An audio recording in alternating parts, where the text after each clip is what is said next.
Welcome to the Cedar and Porch Real Estate Investment Podcast. I'm the host, Shona Lepis.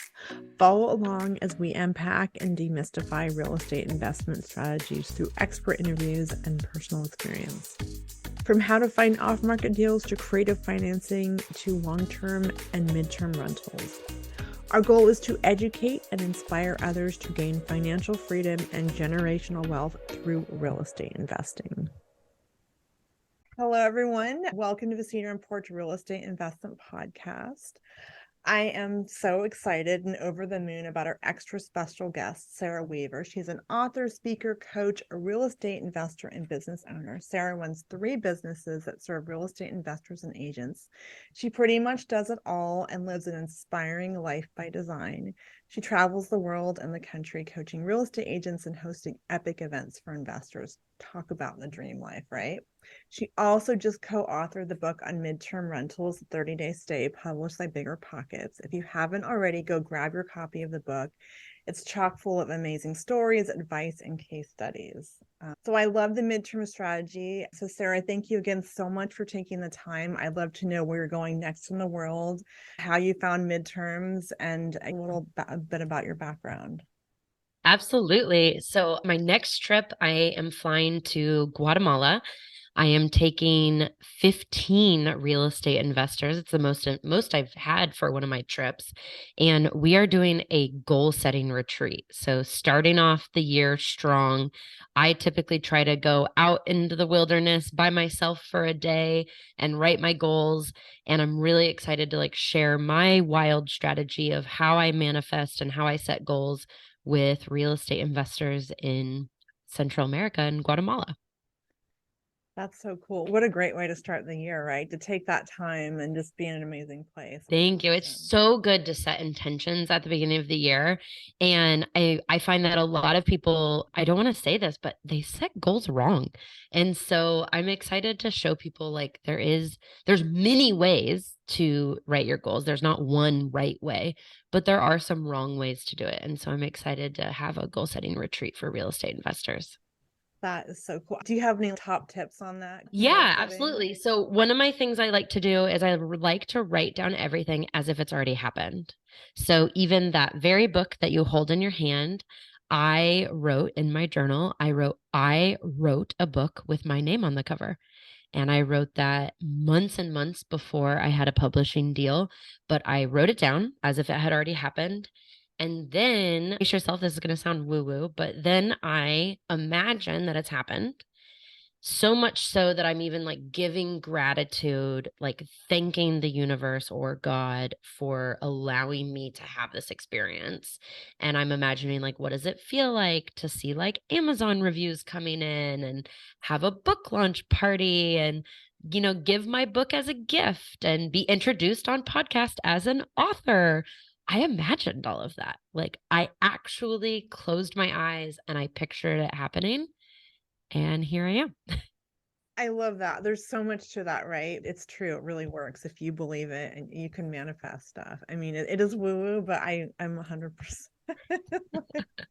I totally believe that. Thank you. That's great. That's really good advice, especially this time of year. I think so many people, you set a goal and then you put it on paper and just stick it in a binder or something and don't actually sit with it and visualize it. And that's really cool to have a book that you wrote down you're going to be an author. I love.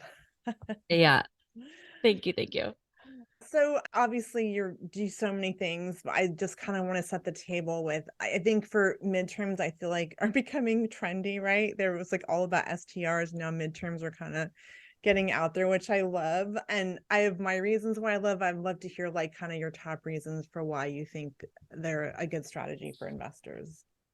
Yeah, well, for me personally, I loved furnished rentals because it meant more cash flow. So my furnished rental, whether it be short term or medium term, was going to put more cash in my pocket every month, and that was my goal. I meet a lot of investors who cash flow is their number one objective, whether it be because they're later in life It was not intentional, but a lot of my audience tends to be 55 and older because they see how quickly I went from $1,000 a month to $10,000 a month in cash flow. And they're thinking, okay, I need that right now, like time's ticking. And I don't have a lucrative retirement plan around the corner, is what some of them tell me. And then I have others who come to me and say, I really need cash flow because I don't like my job and I want to get out of it as soon as possible. And so, whatever your reason for cash flow is usually how you end up in the furnished rental space. And then I personally am always traveling. And so, I could be hiking on a Tuesday or snorkeling on a Thursday. And I didn't really like the short term rental host life. It was not predictable. And I would have like I have a two turnover, or I have three cleanings, a same day turnover, and a unit getting photographed all today. And that was constant. Like that was happening all the time when I had short-term rentals. Right now, because I have medium-term rentals, I mean, one of these units that's turning over today, the reason it needs to be photographed is because we filled it before we got it professionally photographed. And then we have had a tenant in there every single day for 7 months. Wow. That's awesome. So that's why I love medium-term rentals, is that was the easiest unit ever. I didn't even have to post professional photos. I got it furnished, filled, and it's been occupied for 7 months, and I'm finally photographing it today. That's a dream. Yeah. No, that constant turnover. I mean, I had a couple and it was like I had a cleaner, I had a co-host. So it was the mind share it took up and the little things and the constantly I'd go check on it and check the toilet paper level and the coffee and all the high maintenance guests. And they'd, come for one night and I'm like, God, this is just this constant turnover and mind share that it took up.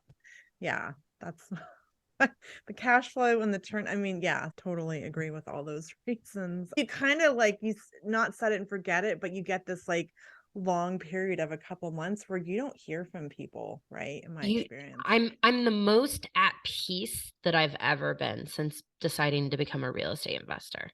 This is the most peace I've ever experienced. Right. Because when you are, I mean, I don't know, I was kind of in my head, I'm like, am I a landlord or a host? Or, or it's like the kind of that blend. I feel more like a host as a midterm. I'm not like like the evil landlord that's, so, but though that's interesting. I think it's just so much easier. And maybe it's a little less cash flow, but that consistent income to be makes up for that. And you can scale that easier.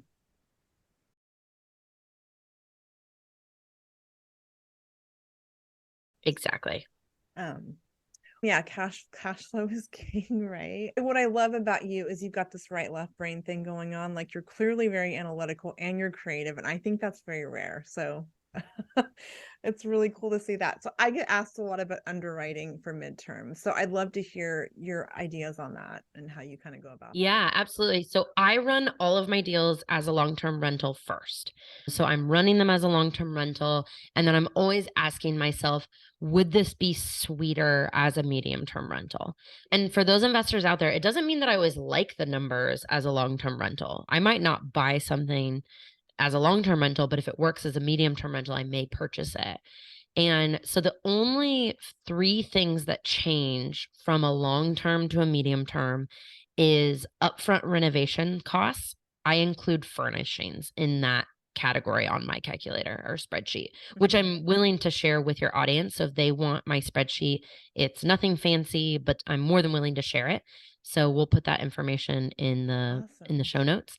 And I add furnishings to upfront renovations. I increase rent, which is the most exciting part of the whole equation. And then the other line that needs to increase is utilities and include landscaping. I see a lot of investors that forget to include landscaping, especially if they live in California and they invest in Iowa. We get snow in Iowa. And so you have to account for that because it does cost money to remove snow, a lot of money sometimes. So those are the three things. You're going to add furniture, increase rent, and increase utility costs and include landscaping. That's super helpful. So just to unpack that a little bit, are you saying this has to work as a long-term? Like it to work as a long term. It doesn't have Okay. to be sexy, like, it doesn't have to be hundreds of dollars a month in cash flow, but I would like it to work as a long term if push come to shove and for some reason the furnished rental space didn't work for that unit. I love that because I feel like as investors, we're always calculating risk, right? And you want all your plans, all your exits. What's the worst case? What's the best case, right? Not just like Exactly. Well, and what I say is that, like, I'm risk adverse when it comes to investing because I didn't have a backup plan. I was not a high income earner. I'm single income. I'm single and single income. And so I didn't have a backup plan. And so I really, really need my units to work. So what I've been doing most recently is I've been buying duplexes, and one side is long term and one side is medium term. And that works for me. That's not going to work for every investor. Like, if you're an investor in Phoenix, it's going to be hard to make a long-term rental work versus a medium-term rental is going to be great because Mhm. of increased rent. So again, that's just my experience. But here's the great thing is we live in a country where so many different rental strategies work in so many different markets. I love that. That duplex thing, that's kind of my thing too. And then I always have that security of one side's going to pay the mortgage, right? It's like, I think it's especially starting out, right? If you're dipping your toe into it, you know. Exactly. Absolutely agree. So I love your underwriting. I just want to unpack that a little bit, like furnishing, right? I think everyone's biggest kind of pain point is like, how do you budget that? And it depends how scrappy you are, right? But do you have any kind of guidelines on costs for that? Yeah, I'm Um, I'm seeing my one bedrooms are creeping up. I used to be able to furnish them for 6,500 and they were beautiful with coffee table books. And this is not luxury. These are not luxury units, mhm. but these are above average. I was seeing 63 to 6,500. Unfortunately, it's costing me closer to 7,000 even for a one bedroom apartment, one bedroom, one bath. The good news is I can still do a two bedroom for about 8,300. And then when you start talking about a house, like a three-bedroom, two-bath house with a living space and a dining space, even your floors, like the type of floors that you have are going to make a difference. If I have to put a $300 rug in every room, well, there's an extra $1,000. And so for a three-bedroom, two-bath on the higher end, I'm spending 18,000. Okay. And on the lower end, maybe I could do 15. But again, we know, like through research and experience, that the better you furnish your unit, the more booked you're going to be and for a higher rate. And so, depending on if you're, especially if you're investing out of state, spend the money up front and furnish it really nicely the first time with durable, good decision pieces, good decor pieces, make good decisions. And you should yield more than if you were trying to skimp and save money. And I love that. And I know I've heard you say this. I think design is what sets you apart, right? Because there are so Agreed. many. I mean, sometimes I'm like, did you even try when you took that picture? It just makes me cringe. And design sells, right? We all want a comfortable place and Well, and sometimes what I'm finding is it's not even that they're not trying, it's just that is like not where they thrive. mhm. And so it's really hard to be good at design. That's why we pay interior designers what we pay them. And it's why listings that are absolutely stunning really stand out. It's because not everyone has an eye for this. People just don't know. Mhm. Yeah, it's funny. I feel like you either love it, and I've talked to people and they're like, they hate the design, like too many decisions. I don't want to do it. I'm like, I love that part. That's why I love midterms. I get to play in that space. But to your point, I think knowing and that's an investment that will pay off, right? Like, don't try and do it yourself if it's not your jam, because to your Yes, point, you're gonna in the long run, your numbers are gonna suffer. absolutely. I love that. My background's a designer, so I just love design. How are you coming up with like themes? Is it like based on the location or is it like more ubiquitous? Like midterms are just you need like a workspace and like these things. I'm curious your approach on that. Yeah, for the medium term rentals, most of, especially, I don't know if your listeners know, but I do own a company called Aria Design Services, and we furnish rentals for investors. And the very first thing that we do is we look at your comparables. So we look at your competition in the area to get an idea of what we're working with. And obviously, we always want to be better than our competition without breaking the bank.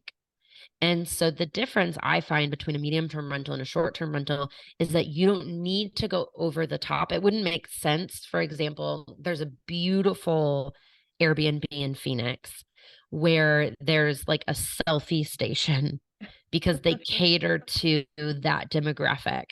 And so that wouldn't make any sense in a medium term rental. So you don't need to buy neon signs and backdrop and multiple mirrors and ring lights if you're going to cater to a medium term rental tenant. That just doesn't make sense.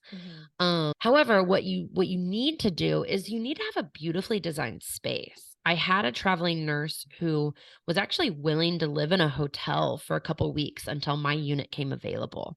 And my first question with my investor hat on was, well, why would you do that? Are there no other midterm rentals in the area? And she said, no, no, no, yours is just so beautifully decorated. And I've been a traveling nurse for a year and a half, and I'm so sick of living in dumpy units. And so I think about that. Like, would I want to live in this space for 3 months? And I am fully nomadic. I have been traveling full time for almost 4 years. It'll be 4 years next month, which is insane. And so I have stayed in so many Airbnbs, so many in so many different countries. And I could tell you, which there's some where I was like, I cannot wait to leave this Airbnb. Mm. There was one that had like basically almost neon painted walls, and I was getting a headache. I was like, I could not live here. I love all that advice. I think it's like knowing your audience, right? And what they're going to do. I mean, also the fact that you've been traveling, that's so cool for you. I mean, I bet that's just all the inspiration you get is really that's cool. That's so helpful. Just going back to the underwriting part again, the three things that you're doing, furnishing, then, I think people struggle with how much more do you charge unfurnished versus furnished. So how do you approach those kind of comps or coming up with that? Yeah, I'm using furnishfinder.com/stats, STATS, and really using that to kind of guide me on what my competition is charging. Okay. And at the beginning, I was charging a good $300 more than my competition because just as that nurse described it, my competition were dumpy units. And so it was easy for me to ask for $1,600 a month because the unit was beautiful. And then as time has gone on, I'm now up to $1,875 for a 1-bedroom, 1-bath in Omaha. That's amazing. That's a really good resource, that stats thing. I think some people just don't know where to start. And so I think going there, you can see all the data. And I think just testing it, like put it out there, test it, right? You're not committing to that. See what the market will support. That's Exactly. my approach. So the price and then utilities. So if you're buying a property, maybe, it's a climate that gets cold, do you just have like, you kind of like call utility companies, or how do you figure out what your utilities are going to be if you've never like lived there? Yep. So I'm asking my investor friendly agent while I'm under contract or even before I write an offer what he or she might think the utilities will be. And then once I go under contract, once I'm under contract on the property, that's when I call the utility companies. Okay. And they'll give you ballpark kind of estimates on that. Yeah, they'll give me the actual average on that unit. Oh, wow. I didn't know that. Okay, that's great. That's really cool. People expect utilities to be included. That's something you just have to like bundle Absolutely. into so that's really great. The underwriting thing, I think the next thing is you've designed this dream life, being able to travel and you self-manage and you have systems in place and you clearly have that dialed in. So I'd love to hear about your systems and how you make this work so smoothly. Oh gosh, it doesn't always feel very smooth. Let me be completely honest. Right. So I think the first thing to do is to have all of your messaging in a Google Doc. So we actually, if you pick up the book 30-Day Stay, which I'm offering 10% off to your audience, if they use the promo code Sarah, SARAH. They'll get 10% off. And Awesome. inside the book, we actually have our messages that we send our guests. And so that's the first thing you need to do is like every time you message a guest about anything, even if it's answering how to use the Keurig or what's the Wi-Fi code, all of that should go into a file because eventually you might buy more than one furnished rental. And then eventually you might hire someone to manage them for you. And so that's where I'm at. I own 9 furnished rentals. I think sometimes people are surprised by that. It's actually, frankly, it's not that many comparatively to other investors. I've interviewed people who own 20 or 30.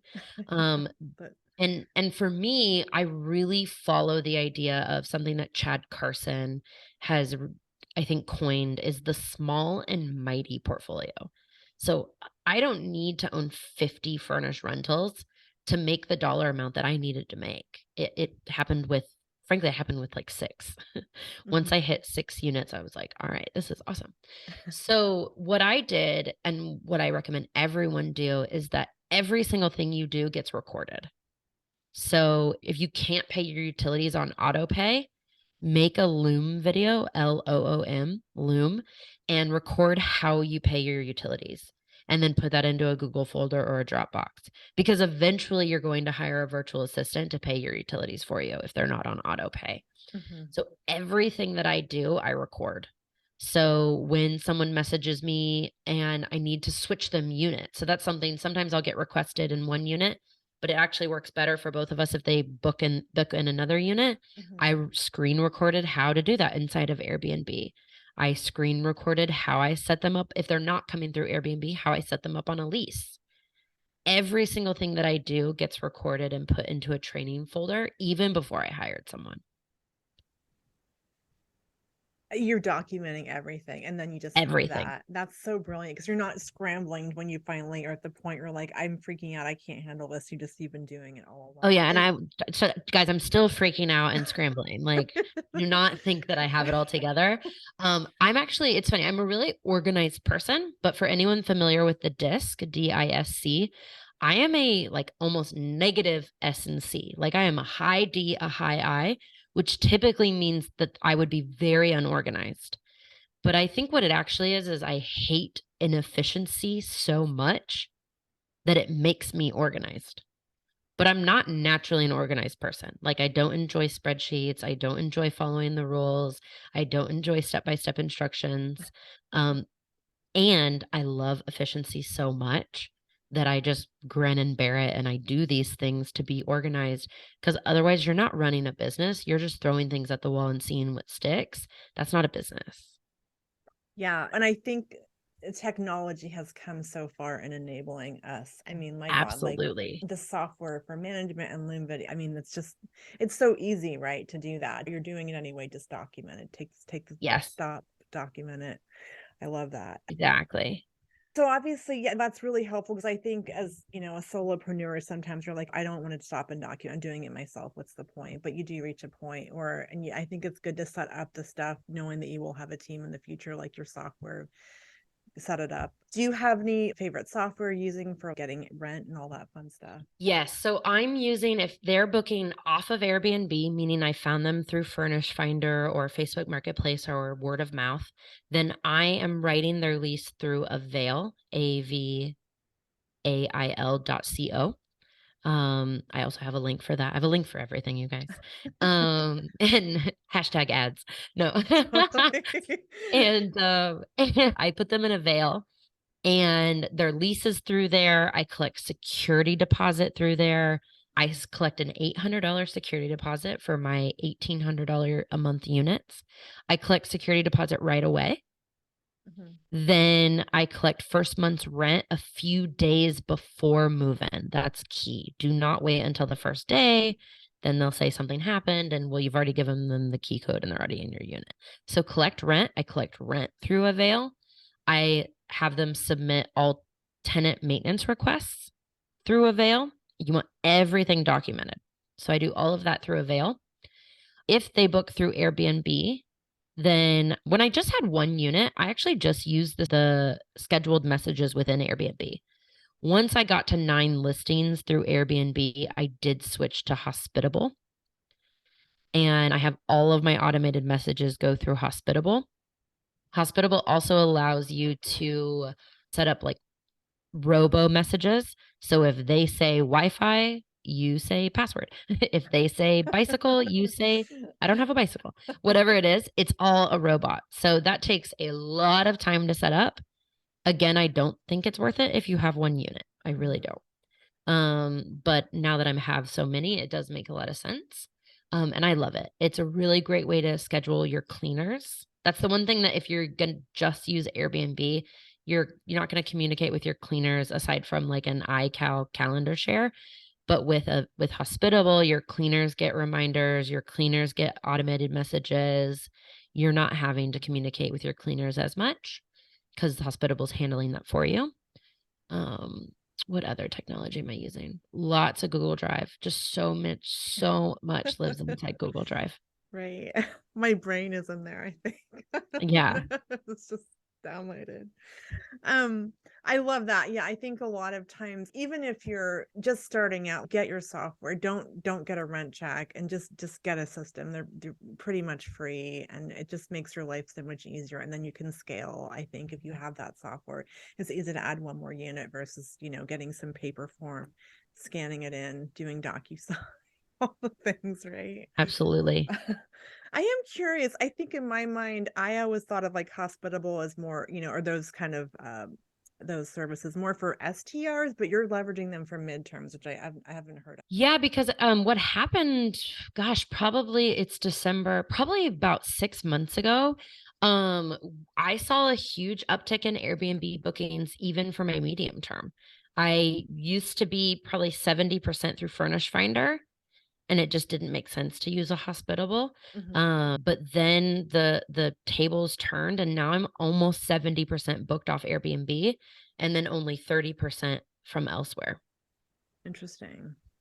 Yeah, things fluctuate, right? Yeah, I love that you're setting all those systems up and you're automating, because most of the questions you're not just getting them once. And if I feel like Oh, if you have very clear, like I call them house notes, and I document when the garbage goes out and how to turn the power on. And I don't hear from guests usually. They just self check in, and they're just good. So yeah. if you do all that stuff, it's kind of upfront homework, but it's so valuable. I think it's just the clearer you can be, and then guests kind of have a good experience too, knowing what to Yes. expect. Well, and the other thing that I started doing, and I should probably message my guests and ask them if this is annoying or helpful, but we have reminders when trash day is. Because our medium term tenants do take the trash can to the curb. And so that message goes out every week. Every other week is recycling. So that message goes out. And then I also have like nice little messages. So, like before they check in, of course, it's all the housekeeping items. But then the day after they move in, I'm giving them breakfast recommendations, telling them my favorite coffee shop, what to order, giving them recommendations.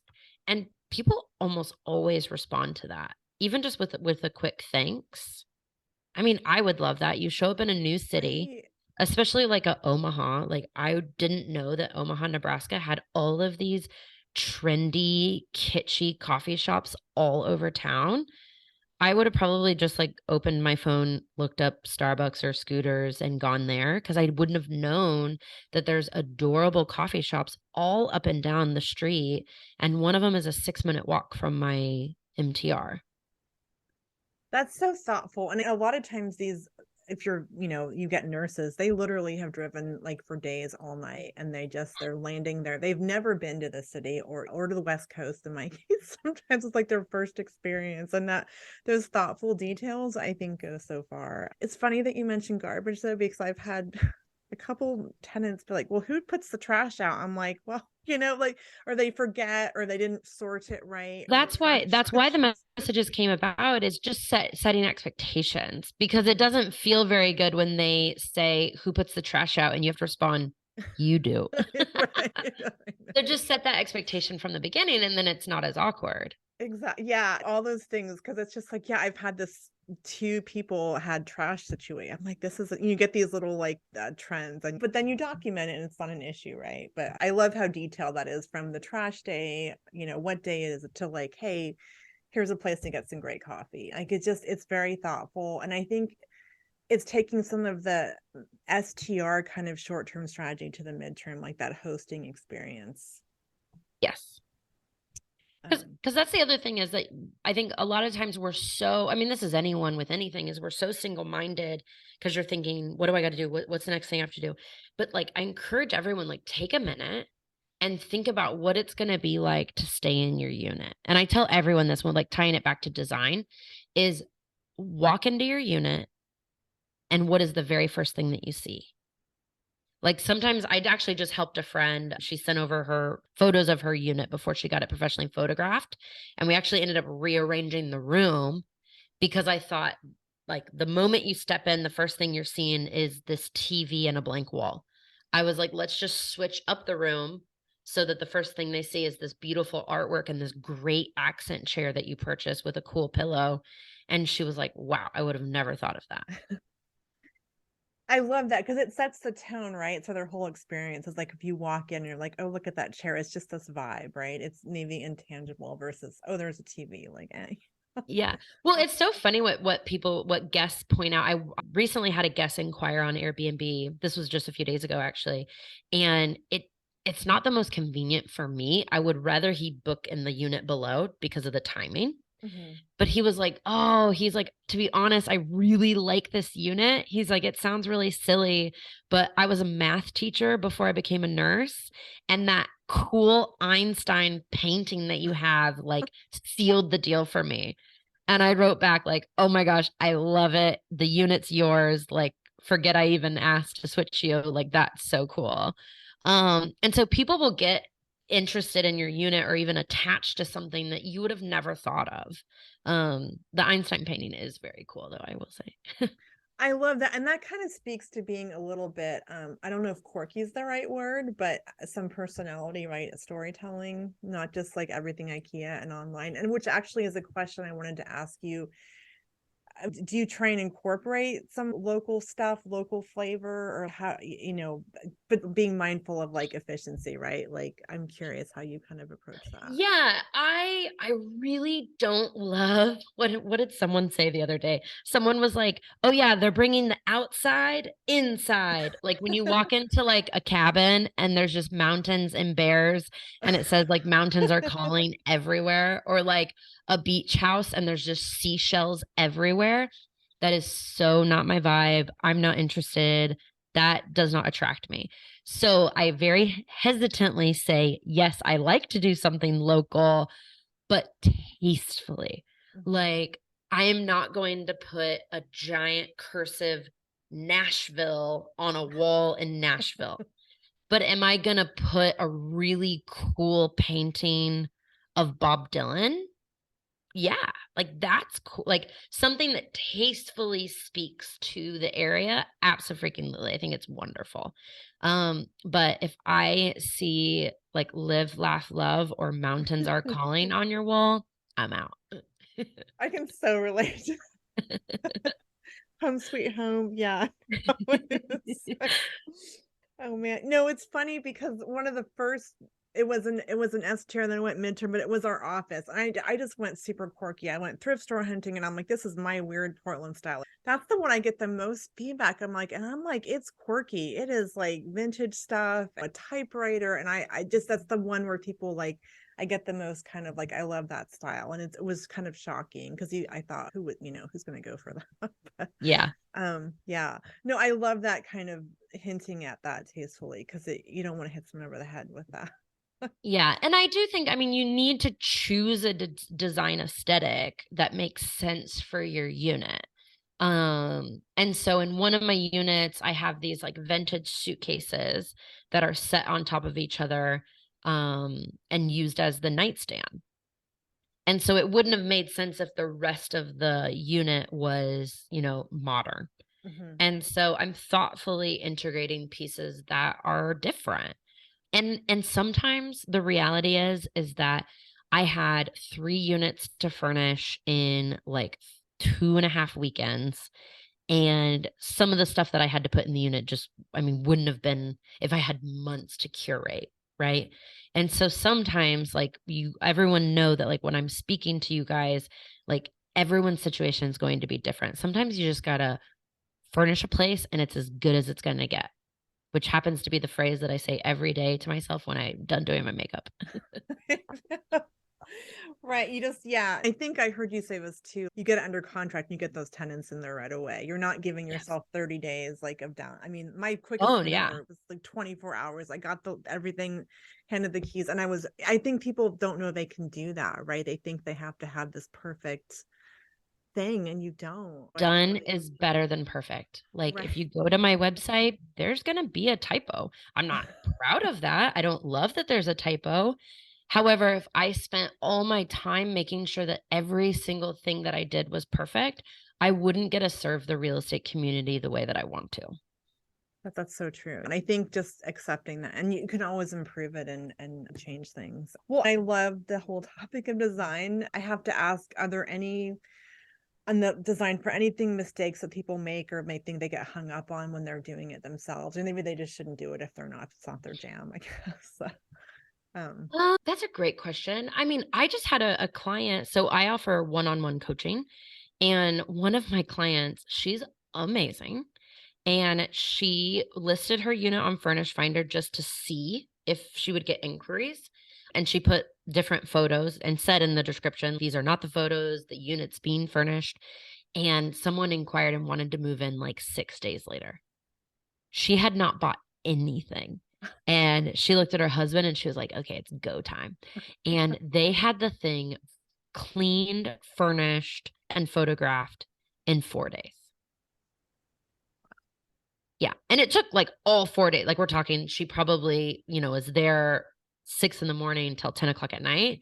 But it can be done. Like, is it exactly the way she wants it to look? Absolutely not. Like, could she get the rug that she wanted? Nope. But she got it done. And I think that is a really good story to tell, because I think a lot of people are like, oh, the couch doesn't come in for 3 weeks. Guess I can't do anything. It's like, no, you could go to a local furniture store in your area and buy a couch today. It's so true. Yeah. Or go to Facebook Marketplace. Yeah. My last thing was 3 days and some bed wasn't arriving. So I had my furniture delivery guy assemble. I'm like, I'm going to ask if and they did it. They charged me. I think it goes back to mindset, right? Everything's figure outable and, you know, you'll get it. I had my kids over there. It was 10 o'clock at night. We're hanging artwork. I guess I like the challenge. So to me, that's kind of fun, right? Nothing like Me a too. deadline. I want to stress too, I think design is so important. It makes you really stand out. Obviously, you believe that too. And I love that you started a design company. Was that hard to do, or was it just to feel like the natural next step in your kind of entrepreneurial journey? Both. It was hard to do, and the people were asking for it. And I'm not one to leave money on the table. Also, it's fun. Like, this is the only business that I have a business partner with, and I adore her. Like, I love working with her. And so, like, how fun to get to work with someone that you admire, respect, and enjoy. And we both have really complementary skill sets, and our clients love working with us because, like, she's definitely like the yin to my yang, and we have so much fun. And it's not the end of our world. Like, we care really deeply about our clients, so much so that if we can't serve someone, we won't take the job. And I think that that's really cool to work with someone that's like not in it for just the money, because otherwise we would have killed ourselves this year and we would have taken on probably an additional 20 clients. But instead, we've furnished 37 units in 12 different states, and it was fun.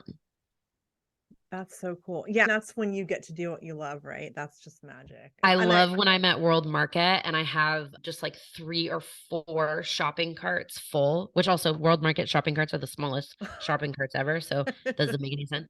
But I have 4 of them. So I'm like pulling them up to the register, running to the other side of the store, getting the next one. And everyone's like, what do you do for a living?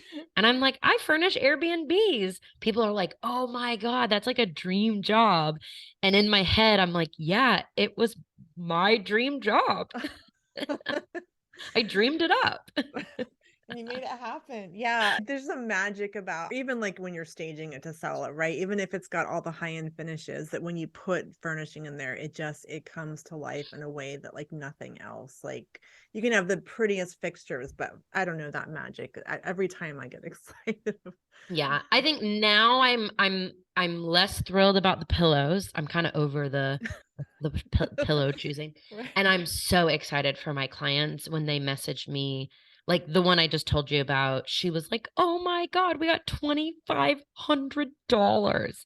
And before she was renting her unit for 1,100, That's unfurnished. exciting. Yeah. Like that is Yeah. so exciting because now I know my clients intimately and I know that that money is going to make a huge difference in their life. And then I have another client, one of my absolute, I'm not supposed to have favorite clients, but he's one of my favorite clients. My business partner and I actually flew out and designed this unit in person. And he told us, he said, my goal is to retire my wife. She was working at a school. And he actually was able to tell me at BPCon, at the Bigger Pockets conference, that Alyssa's last day had been that week. Wow. And she's now managing their furnished rentals. And I just think, oh my gosh, we are so lucky to do what we do. I mean, it's really game changing, and you're impacting people's lives, and you know, from both sides, right? As the housing provider and as the guest coming. I love real estate. Well, I want to be mindful of time, and I ask you like a million more questions. One more question on furnishing: how involved are you? You have so many balls in the air. Less and less as time goes on. So I have an incredible team. I now, like you said at the beginning, I'm running 3 different businesses. So I not only have Aria Design Services, where we will furnish your Airbnb for you or your MTR for you, but then I also have this company called Invested Adventures. And this came about because people were saying, "Oh my gosh, it's so cool that you travel. I want to travel." And then I'd get on the phone with them. I'd tell them all my tricks, all my, travel hacking, credit card hacking, all the things. And then they wouldn't buy a plane ticket. And I'd be like, what is going on? Like, what? And so I reached back out to them and I said, if I planned a trip for real estate investors, would you come? And when I first asked the first group that I like hand selected, there was 11 of them. And 9 of the 11 said yes. And the only reason the other 2 didn't was because of pregnancies. And so I was like, okay, I'm onto something. I know I'm onto something. And people are craving connection and community. And so pair that with like an epic adventure of like hiking Patagonia or whatever it might be. And in 2022, we did 5 trips. And 2023, I already have 3 trips that are announced and sold out. And then I'm actually announcing my 4th trip this week. That just that connection and community. I mean, that's where it's at, right? Especially coming off of COVID and all this the turbulence we've been in. Well, and not only COVID, I mean, you're exactly right. People are feeling lonelier than ever, but also because we have chosen to be weirdos who want passive income, freedom. We want to quit our jobs, be our own boss. That's not normal. Like, we are not normal. What is normal is to like be quiet and go to work and be a good girl and be an employee and do what your boss says, put money in your pension and hope for the best. Like that's normal. We're not normal. We own more houses than anyone that we know and we love it. That makes us even weirder. And so that's why I think real estate investors particularly are very lonely. I think anyone that chooses like the financial independent, fire, financial independent, retire early, I think anyone that chooses that is making an announcement, even if it's quietly, that they are different than their peers. Truth to that. You know, I used to hide that I was a landlord. I was like, people are going to judge me. I'm evil. And it was very it was hard. It was very isolating. And yeah, it is not the normal path. And people think, oh, you own multiple properties. They don't understand the risk and the time and the stress.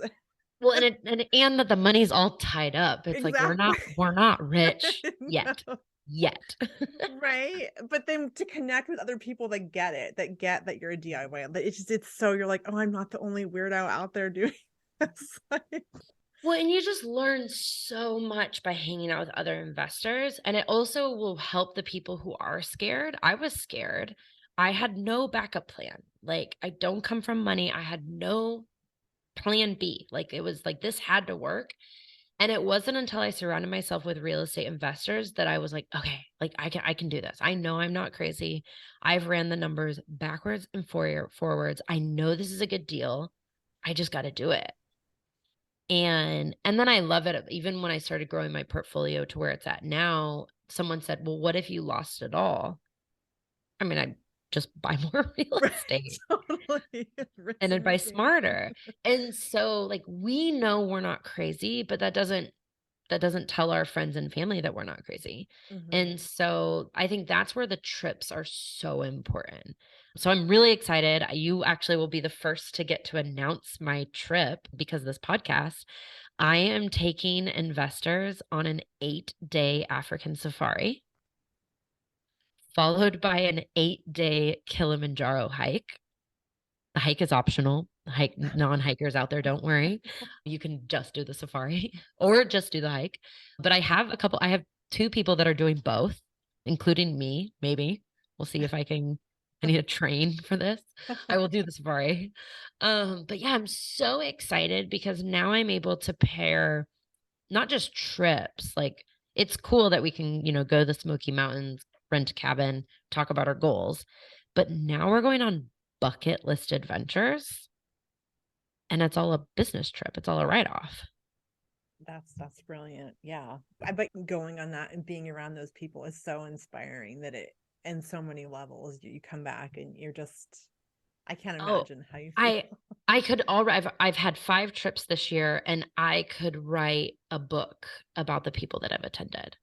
I have 2 investors who came to my trip January 2022.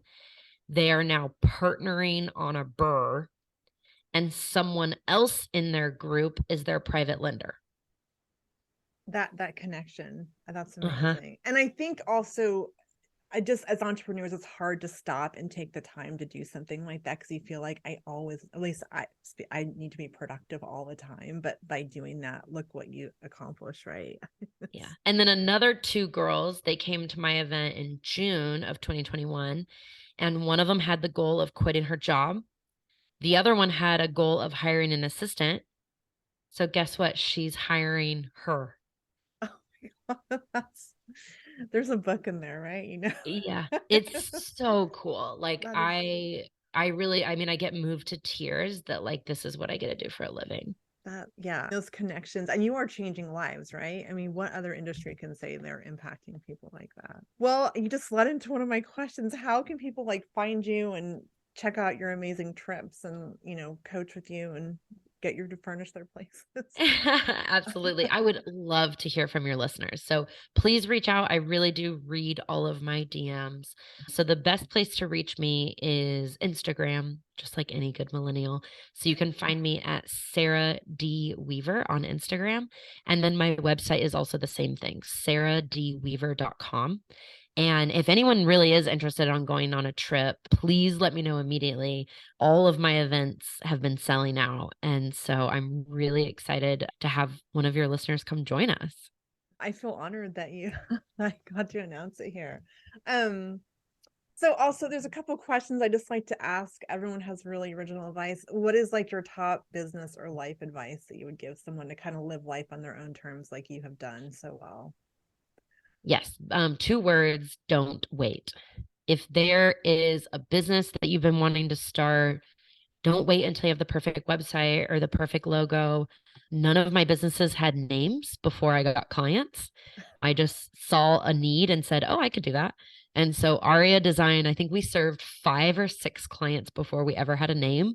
And we served 10 clients before we ever had a website. And we still don't have a logo. So if someone wants to make our logo, let me know. So just stuff like that. Like I think people, they wait too long.